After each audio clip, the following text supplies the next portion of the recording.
Welcome. In this tutorial, I'm going to show you how to create this loading animation. Well, this animation is simple, but by the end of this tutorial, you would have learned a lot. You know, learning this simple stuff will enable you to create complex projects down the line.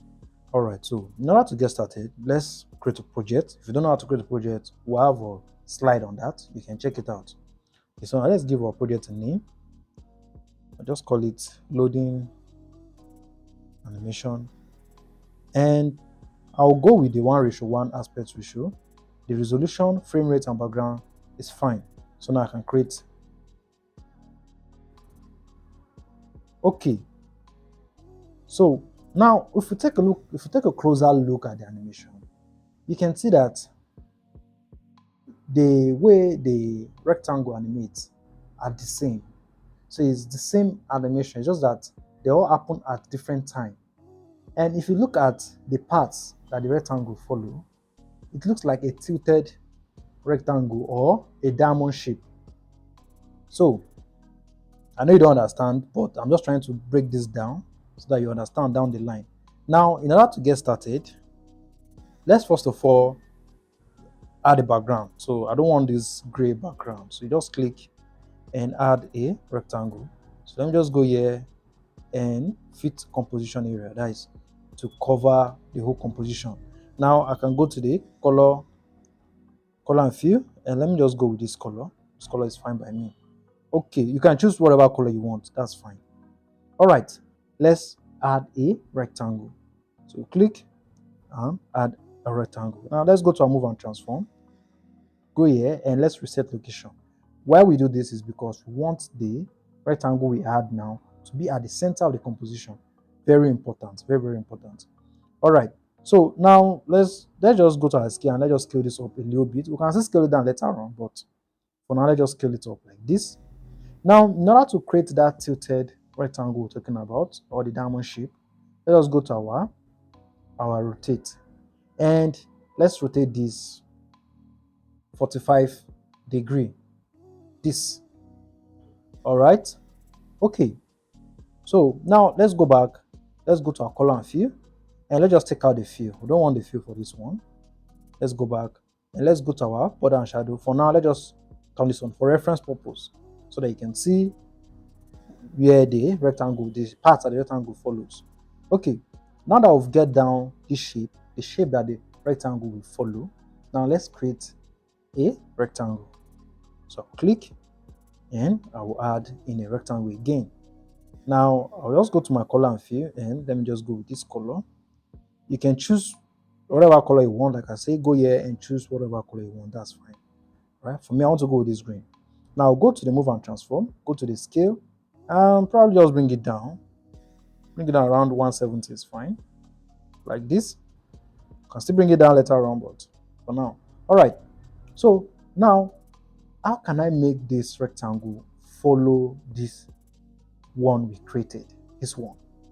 So how can I do that? There's a effect in Alight Motion that we can use to achieve this. To make this rectangle follow this line the way it is. So, and that effect is called move along path.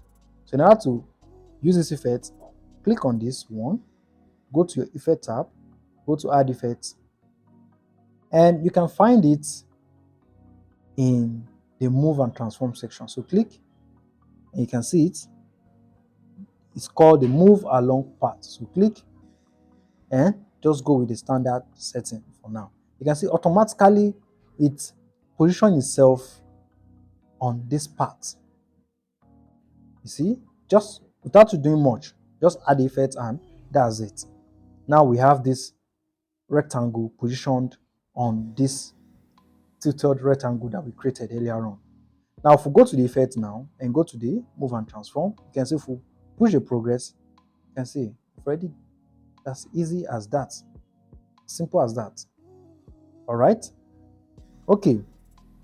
Now you can see we have other. You don't want to mess with the orientation. I think we are okay with the 0 degree that the rotation is, and for the rotate automatically, you can see turning it off, it will not rotate as it moves around the tilted rectangle. We don't want that. So let's just turn it on so that we have it, you see, like this. So that's fine. All right. Okay, so now let's animate this rectangle along this path. So in order to do that, you already know we have to use our progress slider here. So make sure it's highlighted, add a keyframe. Now go to the end, which is 2 seconds, and you can keep scrolling or you can just click and just enter. You can just click and just enter. Okay, so now if we play back the animation, as simple as that. All right, but we have an issue now, because if you take a look at the original animation, you can see that there's a little bit of stop when it reaches each point. It stops a little bit, but this one, it just move from the beginning to the end. So I'll click, go to our move and transform again, go to our move along path. You know, we've already animated the progress. So now what we'll do, so now move our playhead to around 12 frame, which is half a second. Now if you look at the progress, you can see progress at 25%, and you can see where it is here. So it aligns itself properly. So add a keyframe there. Now move forward to around 1 second. You can see it's now at 50%, and look at where the rectangle is. So add another keyframe. Now move to 1 second, 12 frame, and add another keyframe. All right. So, and if you know by now, if you add keyframes, the initial curve, if you click, if I highlight the curve, you can see the initial curve is linear curve. If I go here, linear, linear, linear. They are all linear curves. But we don't want that, because if we still play the animation, you can see there's no big difference. All right. So what we need to do now, we need to convert this linear curve to an easy ease. So just click to add this preset. We want to easy ease it. Okay. Now, doing this, we change the way the rectangle animates. But before we play it back, we want to make sure that we apply it to the other keyframes we have here. Because now if you see, we've already applied it to the first one. If we move to this one, is still linear, linear, linear. So in order to do that, we can still go here and just convert this to, and just do it manually. You can see, simple as that. That's fine. But I want us to use another method. You can click here and copy curve. That is, we'll copy this particular curve. Or we can say paste to all keyframes. So you can see automatically all the keyframe now has an easy ease curve. This can be useful if you have plenty keyframes and sort of you going in between each keyframe and changing them. This is a very fast way to go about doing this. And if I click, you can see, well, you might not really notice it, but the movement is different, and this is the kind of movement I'm going for. All right, so now we've achieved this animation. Now, how can we create the other? Because we have 3 more. We have to create 3 more. So how can we do that? You know, I always say in animation, if you can reuse an animation, reuse it.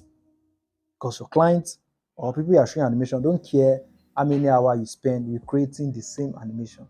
So now, if you take a look at the sample, you can see that the rectangles are different. The animation is the same, but it's just that they're all animated. They all start animating at a different time.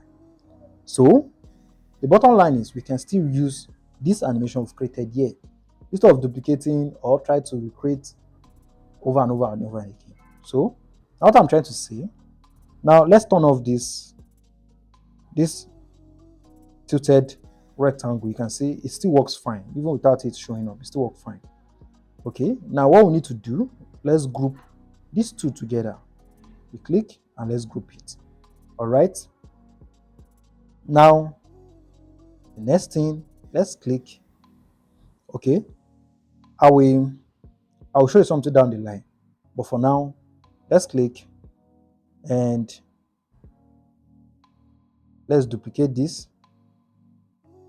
All right, and if we play the animation, you can see that even though we duplicate a layer, we can't see the second layer. Okay, first of all, let me click and let me go to color and fill. You can still change the color by clicking on the fill icon and choose a different color. Okay, I'll go with this color. All right. But now if we play, you can see both the two. If I turn this off, you can see both the two of them animate at the same time. And we don't want that.